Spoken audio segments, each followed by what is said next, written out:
about what is money. Money at a very fundamental level is just a social construct that a society creates. It's something that people in mass kind of agree on what money is, and it's a medium of exchange. It's a way to transfer ownership and to buy and sell goods and services from each other, and it facilitates the ease of trade. It took us from a bartering system to a system of accounting, and over the past several thousand years of history, documented history, there have been many things that have served as money. Everything from seashells to gold coins and bars to stacks of produce to more recently fiat currency like the US dollar, to credit, digital credit. And money is constantly evolving with the pace of technology. And I think what makes Bitcoin and blockchain technology and cryptocurrencies so interesting is that this is quite literally the biggest financial innovation of the past century or more. Over the past several hundred years, we basically had fiat currency and currency that was, paper currency that was backed by gold, meaning if you had a note, it was actually represented ownership of some piece of gold somewhere. But now money is evolving and becoming more digital. And so that's where Bitcoin is really starting to shine. So let's talk about the four properties of money. These are just kind of on a fundamental level, four things that you need to have to actually have something that can serve as a reliable source of money. Number one, you want something that's durable, something that retains its shape, its form, its substance over an extended period of time. So, kind of a silly example, bananas, you wouldn't really want to use as currency because a banana is going to rot in a week and you're not going to have your money anymore, right? That's why gold has been such a good source of value and a store of wealth over time, is because it retains its shape. It's beautiful, it's solid, it doesn't go anywhere. And the same thing is true about Bitcoin. Bitcoin is forever lives on the blockchain, and I guess the only way that you could completely eliminate Bitcoin is if you got rid of the internet, which even if you did that, there's ways to still preserve the blockchain. So Bitcoin is absolutely durable. It's going to retain its shape and its protocol and the way that it operates forever and ever. And it's also divisible. So you want something that can be broken down into small parts. And this is where gold kind of fails in its ease of use. It's not only dangerous to carry around a block of gold, but it's also hard to buy a cup of coffee with it. Like, how do you know how much gold to chip off? And it's not very efficient, right? But Bitcoin is actually divisible down to the 8th decimal point.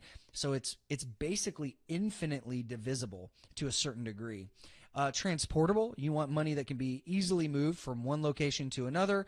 And, just like you can transfer credit or you can transfer dollars digitally, Bitcoin is probably the most advanced piece of technology when it comes to transferring value internationally. As we've discussed earlier, you can move millions of dollars around the world in a few minutes for close to free, where the old school system was, you had to go to your bank, you had to fill out all these documents, you had to pay a wire fee, which is just ridiculous.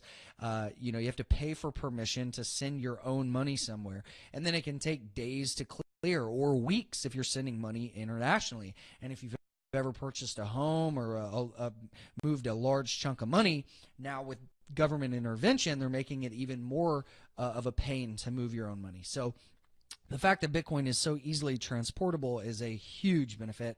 And then finally, non-counterfeitable. Basically, you want some money that cannot be easily duplicated. And, for example, the US dollar, they go to many lengths to make paper money that cannot be counterfeited, even though that's not 100% foolproof.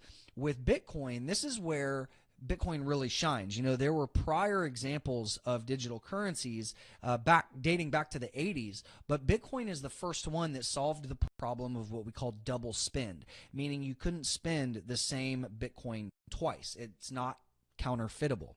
So because Bitcoin has all four of these properties of money, people are starting to look at this and go, wow, maybe government issued money isn't necessarily the best form of money, right? And again, I've said this hundreds of times over the past few years, and I'll continue to say it. I think currency competition and decentralized digital currencies are probably the best thing to happen to capitalism this century. And let's just talk about that. Let's talk a little bit about centralization versus decentralization.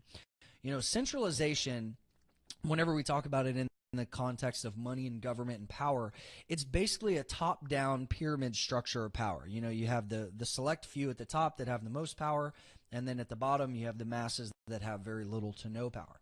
Decentralization is a network of interconnected dots or hubs or people or nodes that share equal power. Peer-to-peer systems share equal power, and individuals lose autonomy in centralized power systems. Whenever you have a king or somebody sitting at the top, people at the bottom lose a lot of power, where decentralization is a self-selecting meritocracy, meaning it doesn't require someone else's permission. You don't need a king or a president or a governor to give you permission to do something, right? In a peer-to-peer system, if you participate in the network and you follow the predefined network's rules, you can move freely in that system. And so technology is moving us towards more decentralization. Think about the internet. Before the internet, you had to go through the, if you're in America, the post office, right? The USPS to send mail. Now, without anybody's permission or really any cost, you can send an email anywhere around the world instantly for free. And that's what's happened to money. We are going through a period in time where we're seeing the democratization of money, meaning we're taking the power from a centralized hierarchy and decentralizing it.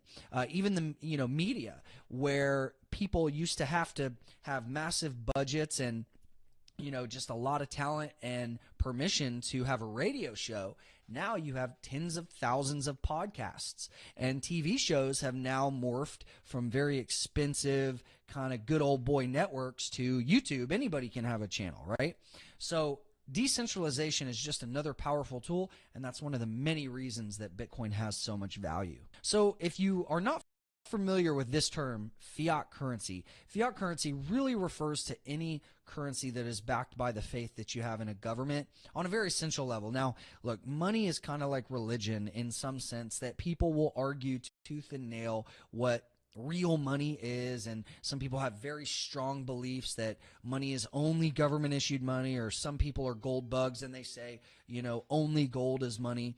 But fiat, the meaning behind this is let it be done. Basically, it derives its power from the government and their ability to tax people. And fiat currency is created by central banks through a process, at least in the States, called fractional reserve banking. And we're not going to go into too much detail in this course about fractional reserve banking, but we'll just say kind of at a high level that this is centralized form of money. And the problem that you have with centralized money is where we are today is we are now, tens of trillions of dollars in global debt. We're starting to see many more bank runs, government and bank bailouts and bail-ins, hyperinflation, as we've seen in Venezuela, Zimbabwe, and there's also a war on cash, like the government of India trying to do their best to crack down on corruption recently made, I believe, about 85% of their paper money void, and so people had to come in and turn in their money for new paper money, and if you brought too much in, they just kind of conveniently taxed you on that. Also, corrupt politicians and central banks that don't have people's best interests in mind. So Bitcoin, on the other side of that coin, is trustless money, meaning you don't have to trust any individual to do the right thing or to act in accordance with what is best for you.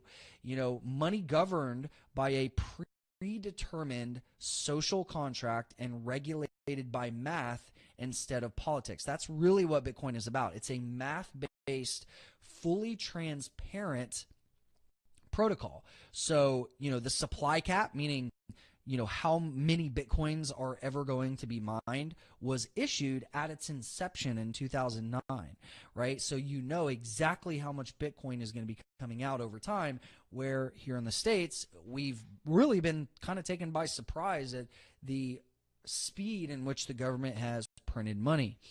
So Bitcoin being a transparent, open sourced currency that's based on voluntary cooperation by miners, right?